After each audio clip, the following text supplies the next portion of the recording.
weekend. Kicking off, no birthdays, no anniversaries this week.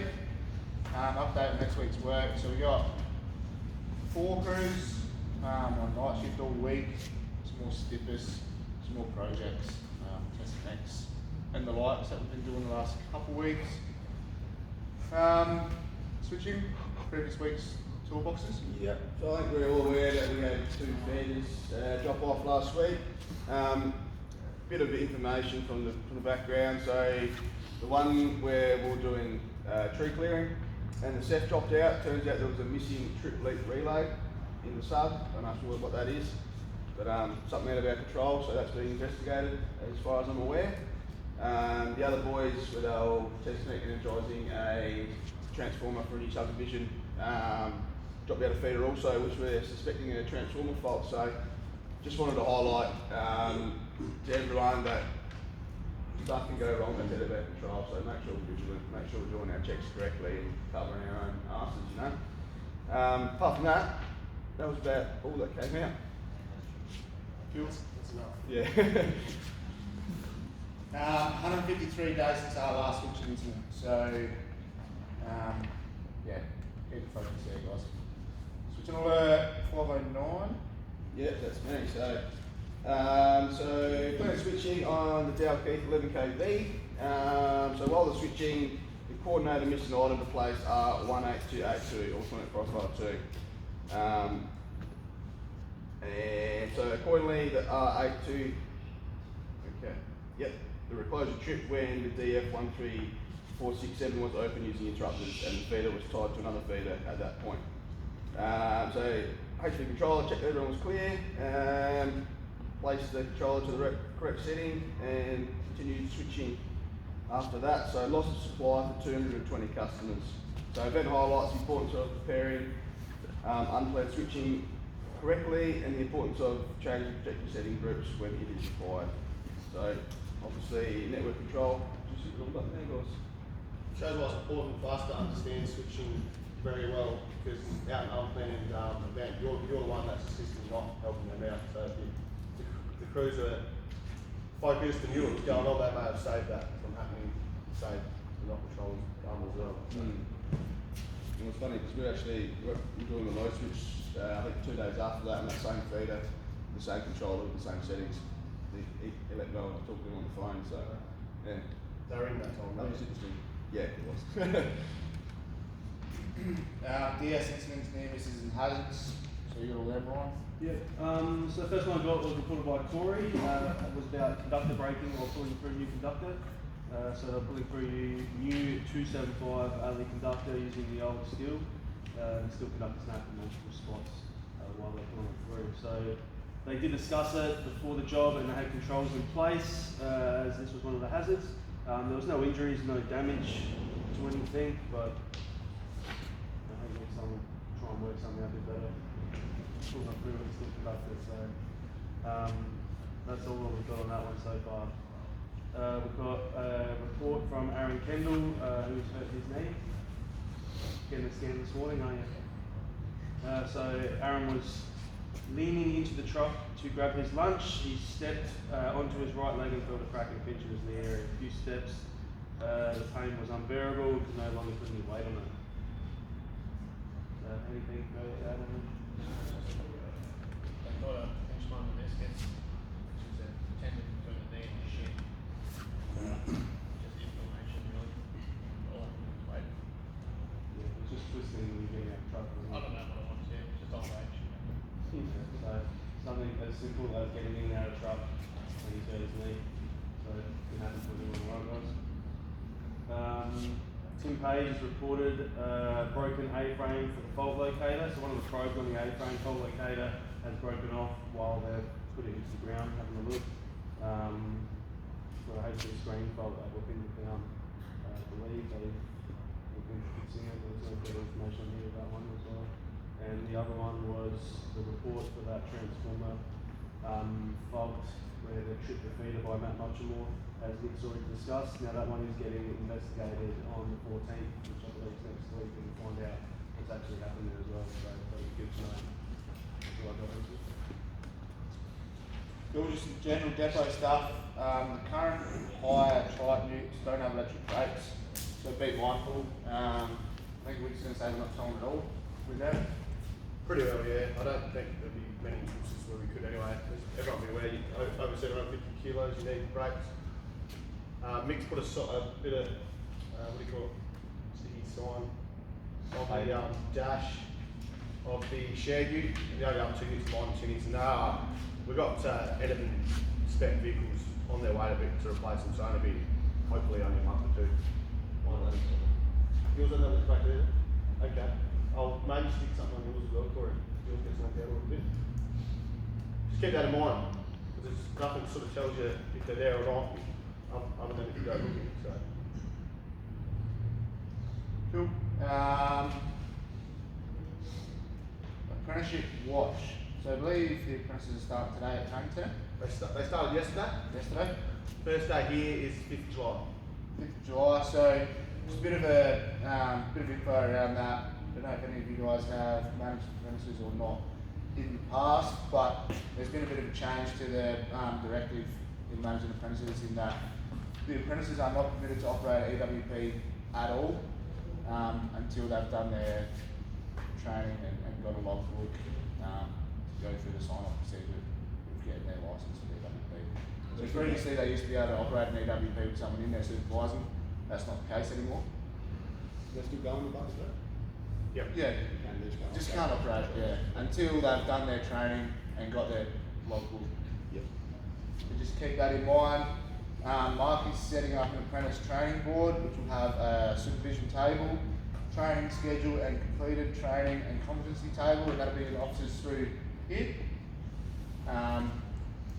So for anyone that will have an apprentice assigned to them for whatever period, have a look at the training table.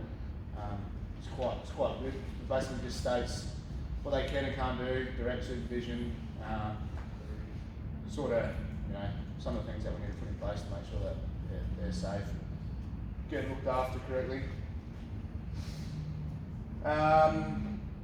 Reminder to check out the back before locking the doors out the back. By the sounds of it, the fleet guy got locked out there recently. So it's kind of funny, but I mean, if he didn't have any numbers or whatever, who knows what would happen. But yeah, if we just go out there and have a walk through and just make sure no one's out there before we shut them gates up. And just a bit of a reinforcement that, COVID's sort of kicking off a bit, I'm sure you've all seen. So don't come to work if you're feeling unwell, and practice good hygiene. Probably getting a little bit complacent with this at the moment because it's been pretty safe here, but who knows what's going to happen in the near future, so just be vigilant around that. I've got a couple of safety alerts. So one here from CBD Depot. While travelling northbound along Shepherd's Hill Road, the crew hit a pothole and heard loud bang out the back. Looked in their mirrors and realised there was a Honda generator bouncing down the road. So they pulled over, grabbed the generator. There's no cars on the road at the time, but the pothole popped open the door on the van, and the generator's fallen out. So crews are basically informed of the requirements to check the vehicle as per chain responsibility obligations. Make sure all items are secure and the doors, containers, etc. are shut. So it sounds like everything's secure. The door latch must have been somewhat dodgy, so just check over your vehicles before we leave the depot. Another one here from Elizabeth. Sounds like someone set the truck up in the morning to tip some water out of the bucket. So set the truck up, operating base controls, tip the bucket out, and then packing up. Realised that the bucket tilt would only come half up, so they blended all the booms and then realised that nothing was working at all. So they actually bent levelling rods in the boom. Just pays to be familiar with the bucket that you're using and probably all of them out there. I think we've got four different types, maybe 5. I know we used to have old buckets at Newry where levelling rods were bent there before, so I'm unsure if any buckets out here have specific things that need doing before you can tilt. If anyone knows, they can speak up. So don't shake it up, get the water out. That's how It doesn't say that. But I know like we had an old GMJ, you had to go fully up on the bottom boom and then down on your top before you could tilt your bucket out. And if you weren't fully up on your bottom and you tilted that bucket, you'd bend these leveling rods. So I'm unsure if any of our buckets out here are the same. That particular situation, the apprentice poured the water out, tilted the bucket halfway back up, and then went to land it for whatever reason. And that's what bent the leveling rods up. So no one's saying anything? Do we have any out here? No? We do have GMJs at the same. Yeah, I think the James We do have 2 boom GMJs, and that's pretty sure that the bottom boom has to be right up before you tilt any water out. So I might pay if anyone is going to do that. Ours is stored inside anyway, so it's probably a Is rarity. there an But amount that you can tilt it before you have to have? Because I know sometimes the hydraulics will have to, as you operate the bucket, sometimes you'll land it, maybe just on the piss. You have to fully, just to level it out with that, or only going full tilt. Reggie Manuel, get back to us.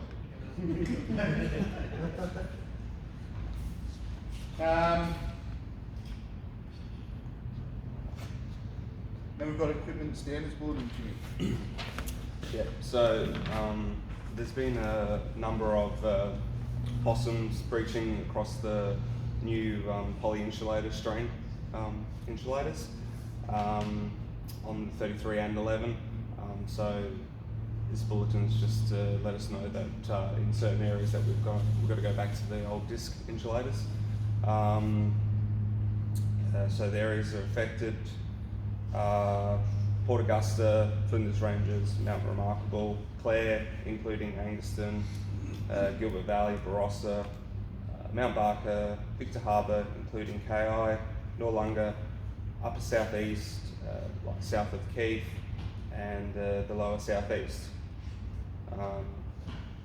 It's something to do with obviously not having to climb over like the bigger surface of the discs. They're just easily get breaching clearances. So just also a reminder, just wear your normal PPE when dealing with the glass insulators, and even the other one. I can't think of off the top of my head. Awesome, thanks. Yeah.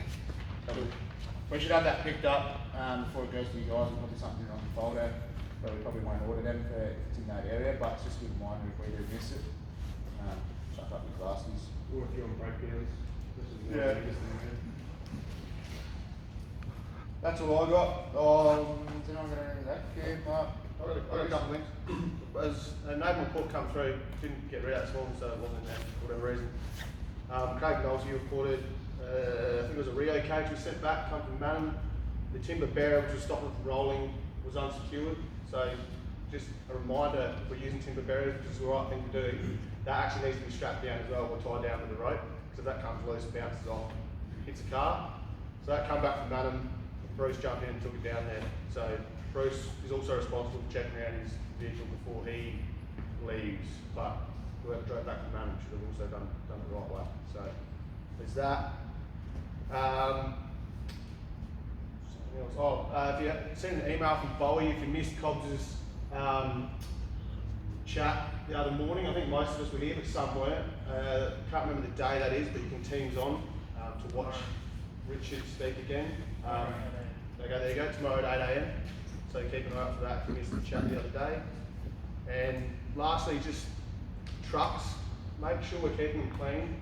More specifically, if you're using someone else's. I'm not sure, I've just got a report from one of the guys on night work, so his truck was left in filthy condition, so I have to follow up to see who used it last. But even if it's your own truck, clean it off. But if you're using someone else's, make sure it is as clean or cleaner than it was before, because it's just not right. You're setting your mates up.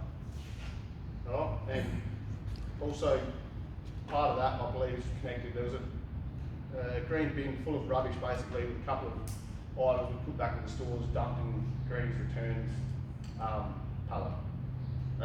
Greeny's not there to pick through your rubbish, right? So returns go back there, rubbish doesn't. That's all for me. Just on that, Kevin reminded me of something. CFU is going to be out here on Wednesday at 6:30. Have a chat for anyone that's interested. I don't know if it's all been notified or not, but yeah, out the front gate at 6:30 to talk about what's happening at the minute. Cool. Have a safe week. Have a good week.